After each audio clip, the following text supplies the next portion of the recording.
Question media అందరికీ thank you. 30% ఒకేసారి పెంచడం అనేది ప్రొడ్యూసర్లందరికీ చాలా కష్టమైన పని. మొన్న కొంతమంది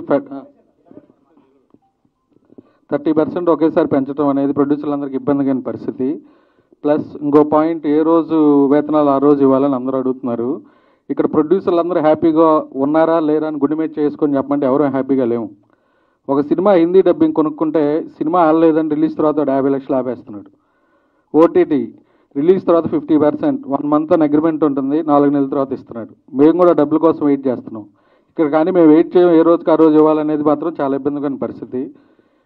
ఇంకొకటి, నాదే ఒక సినిమా లాస్ట్ ఇయర్ సెట్లో 250 మంది జూనియర్లు ఉన్నారు. అక్కడ కరెక్ట్గా కార్డు ఉన్న వాళ్ళు 50 మంది లేరు. మిగతా వాళ్ళు ఎవరు? మరి యూనియన్ ఏం చేస్తుంది? ఏమీ చేయట్లా, కాముగా ఉంటున్నారు. ఇది కూడా ఒక రకమైన మోసమే. నాన్ మెంబర్స్కి ఇస్తుంది ఒక రేటు, మెంబర్స్కి ఇస్తుంది ఒక రేటు. మరి ఆ డబ్బులు ఎక్కడికి వెళ్తున్నాయి? ఇది అందరూ ప్రతి ప్రొడ్యూసర్ వాళ్ళ ఎక్స్పీరియన్స్లో జరిగింది తప్పులే. ఇవి మోసం అని నేను అంటలేదు, ఇవన్నీ బయట పెట్టాలి.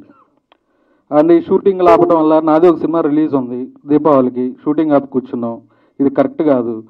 వయా మీడియాగా అంతా మాట్లాడుకొని అందరూ ఒక దాని మీదకి వచ్చి సపోర్ట్ చేయాలి. చిన్న సినిమా బతికితేనే థియేటర్లు ఉంటాయి. పెద్ద సినిమాలు ఇప్పుడు ఎస్కెన్ గారు చెప్పినట్టు సంవత్సరానికి 50 ఉంటాయి, 50 కూడా ఉండవు. దానికి మీడియా వాళ్ళు అందరూ సపోర్ట్ చేసి ఈ సమస్యను తొందరగా సాల్వ్ చేయాలని కోరుకుంటాను. Thank you.